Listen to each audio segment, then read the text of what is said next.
वसो तं माता शतक्रतो बभूवित अधाते सुम्नमीमहे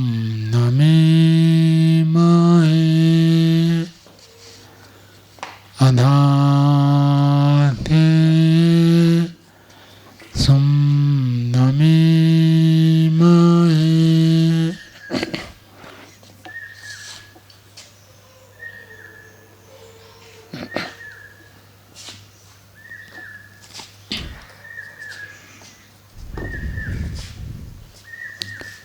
परम पिता परमात्मा ने हम जीवों के ऊपर अशेष दया करते हैं और उनकी दया से ही हम सब मनुष्य जन्म को बार बार प्राप्त करते हैं।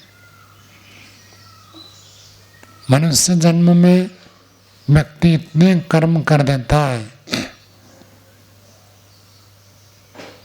उनका फल भोगने के लिए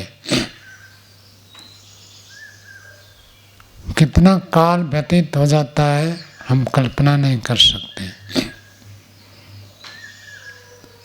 कुछ ही मनुष्य ऐसी दिव्य स्थिति को प्राप्त करते हैं जो मनुष्य के बाद पुनः मनुष्य जन्म को प्राप्त करते हैं। से सभी मनुष्य जन्म के बाद इतर योनि को प्राप्त करते हैं। विशेषकर जो शारीरिक रूप से पापाचरण करते हैं उनको तो मनुष्य जन्म मिलता ही नहीं। शरीर से जो हिंसा करते हैं, अन्य प्राणियों की हत्या करते हैं, मांस खाते हैं, मछली खाते हैं, अंडे खाते हैं, मुर्गा खाते हैं, ये सब जो करते हैं उनको अगला जन्म मनुष्य का नहीं मिलेगा। ऐसे ही जो व्यक्ति लाखों रुपयों का चोरी घोटाला बेईमानी करते हैं, शारीरिक रूप से ये अपराध करते हैं। अब साइबर ठग भी ठगते हैं तो उसको भी शारीरिक अपराध ही माना जाएगा, क्योंकि जो धन का चोरी है इससे व्यक्ति का शारीरिक दुख बढ़ता है। किसी का धन चुरा ले तो उसको शारीरिक रूप से कष्ट होता है, सुख सुविधा हमने छीन लिया तो इसको शारीरिक पाप ही माना जाएगा। यद्यपि साइबर ठग लोग बुद्धि से माध्यम से चोरी करते हैं फिर भी उसको ऐसे ही माना जाएगा। और कई डॉक्टर हो जाते हैं किडनी काट कर चोरी करके बेच देते हैं, वो भी एक चोरी है। ऐसे व्यक्ति को अगला जन्म मनुष्य का कभी नहीं मिलेगा। ऐसे जो व्यभिचार आचरण करते हैं, अपने स्त्री अथवा अपने पति को छोड़कर अन्य के साथ संबंध करते हैं, शारीरिक अपराध, तो ऐसे व्यक्ति को आगे मनुष्य जन्म नहीं मिलता। और इन पापों को जो व्यक्ति करते हैं उनके लिए तो बड़े कठोर शब्द कहा गया, उनको जंगम योनि ना मिलकर स्थावर योनि मिलता है। स्थावर का अर्थ होता है जो स्थिर, पेड़ बना देंगे ईश्वर। ऐसे सुनने में आता है कोलकाता में एक बरगद का वृक्ष है जो हजारों वर्षों से खड़ा है। बस जो अधिक शारीरिक पाप करते हैं उनको ऐसी योनियां मिलती हैं। और कई घास भी आपने देखा होगा, गर्मियों में सूख जाते हैं और वर्षा होती फिर उसी में हरे भरे हो जाते हैं, मरते नहीं है, वही रहता है। तो ऐसी योनियों में परमात्मा भेज देते हैं जो शारीरिक रूप से पाप करते हैं। तो शारीरिक पाप करने वाले तो कम ही है। मांसाहार की दृष्टि से देखेंगे तो संख्या बहुत अधिक है, लेकिन इस रूप में चोरी व्यभिचार, यद्यपि समाज में आज इनकी संख्या बढ़ती जा रही है, फिर भी अच्छे लोग हैं। विदेश में तो इन दोषों को दोष ही नहीं मानते, विशेषकर व्यभिचार को दोष ही नहीं मानते। हमारे यहाँ दोष है, शास्त्र के अनुसार भारत में इसको दोष माना जाता है। मांसाहार को भी दोष नहीं मानते, यद्यपि विदेश में भी शाकाहार का प्रचलन धीरे धीरे बढ़ रहा है और हमसे भी वो ज़्यादा घी दूध का भी सेवन नहीं करते, वीगन एक चलाते कि प्राणीजात पदार्थ का सेवन नहीं करते। वो कहते हैं इससे भी हिंसा हो जाती है, तो इसलिए वहाँ भी एक शाकाहार का प्रचलन है विशेष। वनस्पतिक तत्वों को ही प्रयोग करते हैं, देसी घी का प्रयोग नहीं करेंगे, वनस्पति घी का प्रयोग करेंगे, डालडा जैसे। तो ऐसे तो अहिंसा का पालन करना सबसे अच्छा है, प्राथमिक है। योग में गति करने के लिए सबसे प्रथम आवश्यक ये होता है। दूसरा है वाणी का दोष। वाणी में प्राय करके सभी में एक दोष हो जाता है, झूठ बोलना अथवा बात जैसे है उसको कुछ बदल कर प्रस्तुत कर देना। ये किस प्रकार हम किस बात को प्रस्तुत करते हैं उसी के आधार पर बात बदल जाएगी। कोई प्रिय व्यक्ति है, अच्छा लगता है तो उसको हम यथार्थ बताते हैं, कोई अप्रिय व्यक्ति है तो उसको थोड़ा बात को घुमा कर बता देते हैं।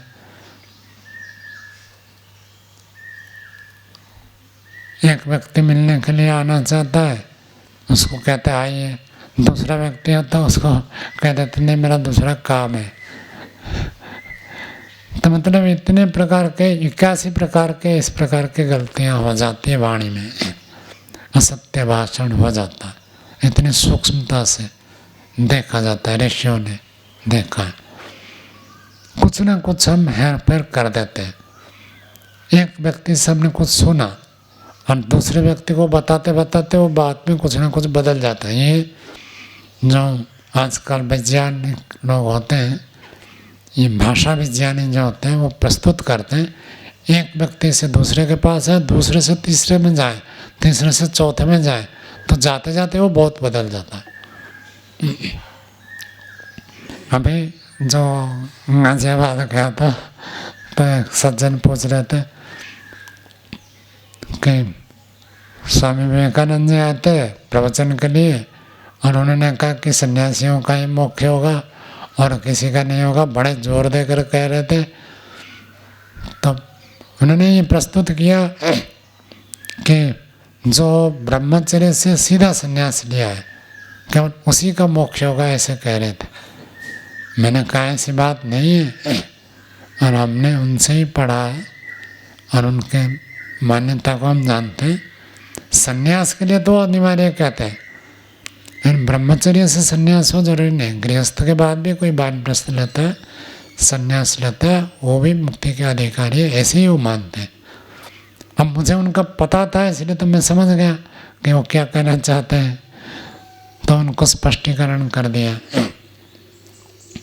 अगर पता नहीं होता तो मैं सोचता कि भाई हाँ वो ऐसे मानते होंगे।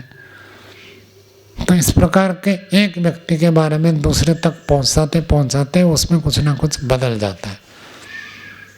तो बहुत सूक्ष्म विषय होता है, ज्यों का त्यों बताना। स्वामी सत्यपति जी महाराज, हम जब सेवा में रहते थे, आपको कुछ कहेंगे कि ये जाकर आचार्य जी को बताना, अथवा कोई भोजन बनाता है पाचक को बताना, अथवा और कुछ ऐसे बताते हैं, तो पहले कहेंगे ऐसे बोलना, फिर कहेंगे बताओ क्या बताओगे आप। तो उनको सुनाना पड़ता है। ये हमको लगता था तो फालतू, जब एक वाक्य बोल दिया, हमने सुन लिया, तो उसको दोबारा सुनने की क्या जरूरत है। हम एक वाक्य तो याद रख सकते हैं ना, जाकर बताएंगे। नहीं, मुझे तब पता चला कि उसकी यथार्थता कितनी है। एक ब्रह्मचारी को मैंने कुछ सूचना देने के लिए भेजा था, तो एक शब्द को उन्होंने छोड़ दिया। तो एक शब्द को छोड़ देने से बात बदल जाती है। तब फिर मुझे याद आया स्वामी जी महाराज क्यों सुना करते थे, एक ही शब्द छोड़ दे तो अलग हो जाएगा। अब ब्रह्मचारी जाकर किसी को कोई बात कहेंगे तो वो सोचेगा कि ब्रह्मचारी कह रहा, और यदि वो कहेंगे स्वामी जी ने इसे कहा तो उसका अलग अर्थ जाएगा।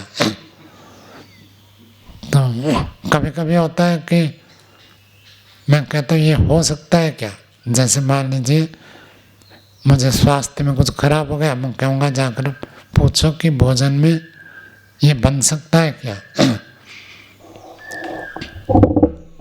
ओ अब ये सुन कर गए और कह देंगे स्वामी जी ने कहा स्वामी जी को ये भोजन चाहिए, मैंने चाहिए नहीं कहा है।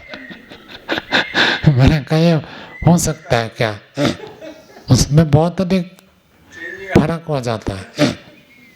हो सकता है मतलब आपके ऊपर हम छोड़ रहे हैं, आपकी अनुकूलता हो तो बना दें हम, ठीक है, नहीं हो सकता तो कोई बात नहीं। और ये चाहिए कह दिया तो जबरदस्ती बनाना ही पड़ेगा। तो एक शब्द यदि बदल दे, हेर फेर कर दे, अर्थ बिल्कुल आमूलचूल बदल जाता है। ये तो छोटी मोटी गलतियां हो जाती हैं, लेकिन प्राय करके व्यक्ति के मुंह से कभी कभी असत्य निकल जाता है। एक तो अभ्यास ऐसे होता है तो दूसरा व्यक्ति बुरा ना माने, इसके लिए व्यक्ति बोलने में ऐसे बोल देता है। और एक कारण होता है यदि हम सच बोल देते तो हमारा अपमान हो जाएगा। तो अपमान से बचने के लिए व्यक्ति झूठ बोल देता है। ऐसे ऐसे अनेक कारणों से व्यक्ति झूठ बोल देता है, ऐसे कठोर बोल देता है। ये बड़े बड़े दोष है वाणी के। दूसरे के निंदा चुगली करना ये भी बहुत बड़े दोष है। प्राय करके कोई व्यक्ति यदि एक बार शुरू कर दिया किसी के दोष बनाना, फिर सामने बना उसमें और फिर जोड़ देता है, हाँ हाँ वो ऐसे ही है, ऐसे ही है, कुछ ना कुछ बोलेगा। ये बड़ी समस्या होती है। अब कोई व्यक्ति सुना रहा तो उसमें निरपेक्ष रहना, समर्थन भी नहीं करना। समर्थन करने पर भी आपको दोष लगता है। अब कह रहा है आप मत बोलो तो उसको बुरा लगेगा। ऐसी स्थिति हो जाती है। लेकिन अब व्यक्ति व्यक्ति के भेद होता है। अब कोई ब्रह्मचारी कहता है तो उसको तो हम डांट भी देंगे कि भाई किसी के दोस्त आप दर्शन मत करो। अब कोई बड़े व्यक्ति है तो उसको तो ऐसे नहीं कह सकते। तो व्यक्ति व्यक्ति में भेद हो जाता है। तो अब सुनना कितना कहता है, क्या कहता है, कुछ लोग पूछ भी लेते हैं, हमको ऐसे लगता है, आपको कैसे लगता है। बात तो सरलता रहती है, नहीं बात ऐसे नहीं है, ऐसे ही है। एक व्यक्ति ने एक दिन बोला कि आचार्य सत्यजी जी को मैंने एक प्रश्न पूछा तो बहुत नाराज हो गए, गुस्सा करने लगे और कहने लगा आप मेरी परीक्षा करते हो। मैंने कहा सत्यजी जी तो ऐसे नहीं है, उनको शंका समाधान में ही ज़्यादा रुचि है। उनको कहेंगे कुछ प्रवचन करो तो इतनी रुचि नहीं है, लेकिन यदि उनको कोई विषय दे देंगे कि इसका ये अर्थ है, ये अर्थ है, तो शंका समाधान करने में उनकी ज़्यादा रुचि। आप शंका पूछने पर तो वो कभी नाराज़ नहीं होते, क्योंकि मैं लंबे काल उनसे साथ रहा हूँ तो मुझे पता है। मैंने कहा कुछ कारण होगा, नहीं तो ऐसे तो हुआ कभी नाराज़ होता ही नहीं है। वो व्यक्ति ऐसे कहा। अब क्या स्थिति है वो तो अलग बात है। तो एक के बारे में ऐसे कोई दोस्त कोई बताता है तो उसके साथ जब हम जुड़ जाते हैं, निंदा का रस बड़ा आनंद देता है। अपनी प्रशंसा हो ना, दूसरे के निंदा हो जाए तो व्यक्ति बड़ा खुश हो जाता है। ये सब वाचनिक दोष में आता है। और कई लोग होते हैं गप्पे मारेंगे, इतना गप्पे मारेंगे पूरा दिन पार हो जाएगा। अनावश्यक बातचीत करने में एक दोष है। ये सब वाणी के पाप है। ऐसे जो व्यक्ति करता है, मोटे रूप में कहा गया कि उनको पक्षी का जन्म मिलता है। तो पक्षी बोल नहीं पाते, तो बोलने का सामर्थ्य उनका हटा देते हैं ईश्वर, दूसरे होने में भेज देते। और मन से भी कई लोग शरीर से पाप नहीं करते, वाणी से नहीं करते, मन से खूब उल्टे विचार करते रहते हैं। दूसरे के हानि, अब दूसरे की हानि कर तो नहीं सकते, सामर्थ्य नहीं है, लेकिन मन में सोचते रहते हैं इसका सर्वनाश हो जाए। ये सोचना भी एक पाप है। ऐसे ही दूसरे के पदार्थ को देखकर लोभ आ जाए, ये मानसिक पाप में आता है। ऐसे ही वेद के प्रति श्रद्धा न होना, ये भी एक पाप है। ईश्वर के प्रति श्रद्धा नहीं है, ईश्वर को मानता ही नहीं, वेद को मानता ही नहीं, ऋषियों को मानता ही नहीं, तो ये भी पाप के अंतर्गत आते, मानसिक पाप है। आत्मा, पुनर्जन्म, कर्म फल, इनको न मानना में पाप है। और ऐसे जो पाप करते हैं उनको शूद्र के घर में जन्म मिलता है, चंडाल। चंडाल व्यक्ति जो होता है वो क्रोध तो करता रहता है, लेकिन दूसरे को कुछ कर नहीं सकता, सामर्थ्य नहीं है, शक्ति नहीं है, ताकत नहीं है। तो मानसिक पाप करने से मानसिक दंड मिलता है, वाणी से पाप करने से वाणी से दंड मिलता है, शरीर से पाप करने से शारीरिक दंड मिलता है। तो संसार में मनुष्य थोड़े हैं, और जितने मनुष्य पूरी धरती में उतने ही प्राणी एक वर्ग मील में रहते हैं, ऐसे वैज्ञानिकों का आकलन है। पूरी धरती में 8 अरब 9 अरब के लगभग 8.5 अरब मान लीजिए, 8.5 अरब मनुष्य लगभग है। और 1 मील लंबाई 1 मील चौड़ाई, इतने स्थान में लगभग इतने प्राणी, अन्य प्राणी रहते हैं। उसमें कीड़े मकोड़े से लेकर जानवर, जंगली, सब औसतन इतने प्राणी रहते हैं। वैज्ञानिकों की तो खोज है धरती के अंदर भी, मिट्टी में कई किलोमीटर तक, जो वहाँ पर गर्मी बहुत अधिक है, वहाँ में कुछ कुछ जीव निवास करते हैं, ऐसे मानते हैं। और दही भी हम थोड़ा सा देखते हैं, उसमें कितने सारे बैक्टीरिया होते हैं। तो प्राणियों का तो भरमार है, मनुष्य थोड़े हैं, अन्य प्राणी भरपूर है। ये जो स्थिति बनी है, क्यों बनी है? ये सब के सब मनुष्य थे, मनुष्य जन्म में पाप करने के कारण से वहां गए। तो इसलिए मनुष्य जन्म में एक बार व्यक्ति जीवन भर इतना कर्म कर लेता है, उसकी गठरी बन जाती है। वो गठरी इतनी बड़ी होती है, उसको भोगने के लिए बार बार कितने बार जन्म लेता है, कल्पना नहीं कर सकते। ये तो हो गया पाप के कारण से उनको पशु पक्षी होने में जाना पड़ता है। दूसरा एक व्यक्ति पाप तो नहीं करता, लेकिन बैठे बैठे दूसरे का कमाई खाता रहता है, पराजीवी प्राणी, दूसरे के आधार पर जीवित रहता है, परोपकार कुछ नहीं करता, केवल दूसरों के सहायता से जीवन जीता। उनके भी खाते मानस में जाते हैं। पिछले जन्म के आधार पर मनुष्य जन्म मिला, मनुष्य जन्म करके कुछ कमाई कर नहीं रहा, बैठे बैठे खाएगा, तो आगे उसको फिर पशु पक्षी बनकर वो भुगतान करना पड़ेगा। जितना दूध पिया है, आप कमाई कुछ किया नहीं, तो उतने बार उसको गाय का जन्म लेना पड़ेगा, दूध देना पड़ेगा। परमात्मा का तो नियम तो पाई पाई का हिसाब होता है। भले वो दूसरों का नहीं खा रहा, अपने घर में बैठा है, दूसरे भाई लोग कमाते हैं, पिताजी की कमाई है, और उसी को ही भोग रहा, कर कुछ नहीं ना, तब तो भुगतान करना पड़ेगा। वातावरण के शुद्धि के लिए यज्ञ नहीं किया, कुछ किया नहीं, तो पेड़ बनकर ऑक्सीजन देना पड़ेगा। इस रूप में ऑक्सीजन दे दो तो ठीक है, नहीं तो उस रूप में देना पड़ेगा।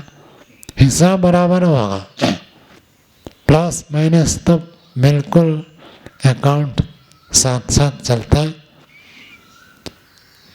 हम कितना दूसरों का उपकार करते हैं और दूसरों से कितना उपकार लेते हैं, सुख कितना लेते हैं, कितना देते हैं, उसके आधार पर परमात्मा आगे हिसाब करता, उसी हिसाब से जन्म देता। एक दिन हम भोजन करते हैं, यदि उसका हिसाब करें तो कितना खर्च हो जाता है, आप कल्पना करिए। रुपए के हिसाब से मत आकलन करिए, रुपए तो लेन देन के व्यवहार के लिए है। मान लीजिए एक व्यक्ति, या तो लोग चावल आदि भात आदि बहुत कम खाते हैं, जैसे मजदूर होते हैं पूरा थाली भर के खाते हैं। मैं जब पहली बार घर छोड़कर रोजोड़ आया गुजरात में, तो घर में जितना खाता था उसका आधा खाया रोजोड़ गुरुकुल में आने के बाद।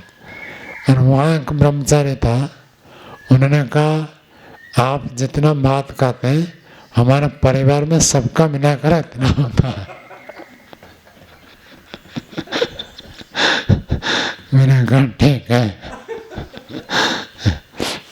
मैंने उनको कहा नहीं, इन मन में सोचा मैं तो भी आधा खा रहा हूँ, क्योंकि वहाँ जब लोग घर में था तो नौकरी में जाना आना काम धाम अधिक होता था, तो इसलिए अधिक खाते थे। और वहाँ तो केवल थोड़ा बहुत व्यायाम होता था, बाकी समय तो पढ़ना लिखना बैठने का काम है, तो इसलिए कम हुआ भोजन। तो थाली भर के भोजन, वास्तव में मजाक नहीं कर रहा हूँ। 1 किलो चावल खरीदे तो 4 बार में समाप्त हो जाता था। एक समय में 1 पाव चावल खुद तो पकाते थे, विवाह तक क्यों नहीं था, तो खुद पकाते थे, एक समय में 1 पाव चावल खाते थे। तो 1 पाव चावल तो ज़्यादा ही होता, अब एक पूरा थाली भर जाएगा। अभी भी कभी कभी जाता तो पुराने लोग मिलते हैं, तो अभी खाता तो वो देखते कि तो आप इतना ही खाते हैं, पहले सबसे ज़्यादा तो आप ही खाते थे। अभी देवेंद्र जी बता रहे थे पहले आप सबसे ज़्यादा खाते थे और आप तो सबसे कम हो गया है। तो मैं तो ये इसलिए बता रहा हूँ कि मानो चावल का हिसाब बड़ा अच्छा होता है। मानो 1 पाव चावल है तो धान के पौधे से चावल आते हैं, तो कितने पौधे होंगे जिससे 1 पाव चावल निकलेगा। वो तो एक समय का है, 2 समय का हो तो डबल करिए, आधा किलो चावल तो हो गया। नाश्ते में चावल नहीं खाते, तो सुबह दोपहर का और रात का मिला देंगे तो आधा किलो चावल हो गया। अब आधा किलो चावल कितने पौधे से आएगा, कल्पना करिए 40-50 पौधे। और धान का फसल जो होता है लगभग 100 दिन में होता है। 100 दिन तक 50 पौधे में 50 जीवात्माएं खड़ी रहती है, तब हमारा एक दिन पेट भरता है। मतलब 50 जीवात्मा 100 दिन तक रहेंगे। एक जीवात्मा तो 5000 हो गया। इतना हमने दूसरों से उपकार लिया, ऐसे ही कुछ हमको उपकार करना पड़ेगा। ये तो केवल चावल चावल हुआ, और दाल भी है, सब्जी भी है। एक गन्ना हमने तोड़ा, चूस लिया। गन्ने में एक आत्मा साल भर खड़ा रहता है तो एक गन्ना मिलता है। दूसरे जीवात्माओं का कितना श्रम होता है, तब जाकर हमारा एक दिन का जीवन चलता है। गन्ना चूसना हो तो चीनी ले लिया, चीनी तो गन्ने से ही आता है। तो एक जीवात्मा को कितना परिश्रम करना पड़ता है। इसलिए मनुष्य जन्म पाने के बाद व्यक्ति को अत्यंत पुरुषार्थ करने के लिए कहा गया है, तभी उसके आपूर्ति होगी। यदि व्यक्ति पुरुषार्थ नहीं करता है और कितना हमने दूसरों से लिया, वो सब हमको भुगतान करना पड़ेगा। ये बहुत बड़ा हिसाब होता है। इसलिए कोई कोई मनुष्य से फिर मनुष्य जन्म को प्राप्त करते हैं, इससे सभी अपने ऋण चुकाने के लिए अथवा पाप का फल भोगने के लिए जेल में जाते हैं। ऋण ले लिया, चुकाया नहीं, तब भी जेल, और पाप किया तब भी जेल। दोनों प्रकार से जेल में परमात्मा भेज देते हैं। और कितने दिन तक रहता है, कल्पना नहीं कर सकते। 100 जन्म, 200, 500, 1000, लाखों योनियां चली जाएंगे। कल उनको बता रहा था, अब जैसे ओस्मा बिन लादेन है, वो आतंकवादी था, कितने लोगों को उन्होंने मारा। वर्ल्ड ट्रेड टावर था ना, उसको ध्वंस कर दिया था, और उसमें हजार हजार लोगों की मृत्यु हुई। ऐसे ही है ना। मात्र मंजिल तो था, और एक मंजिल में कितने भवन थे, और कार्य करने का समय था, सब लोग वहाँ नौकरी में थे, इतने लोगों की मृत्यु हुई। तब उसका जन्म कितने बार होना पड़ेगा। एक बार भी यदि कोई पाप करता है, एक बकरी को काटता है, एक मुर्गे को मारता है, तो कम से कम 50-100 बार तो बनना ही पड़ेगा। एग्जैक्टली हिसाब तो किसी ऋषि ने नहीं बताया, का बहुत विचित्र है, नहीं बता सकते। लेकिन जैसे हम एक आम की गुठली लगाते हैं तो कितने आम मिलते हैं। एक बोरी गेहूं, धान जमीन में डालते हैं तो कितने बोरी मिलते हैं। ये कर्म का फल है, कई गुना होकर फल प्राप्त होता है।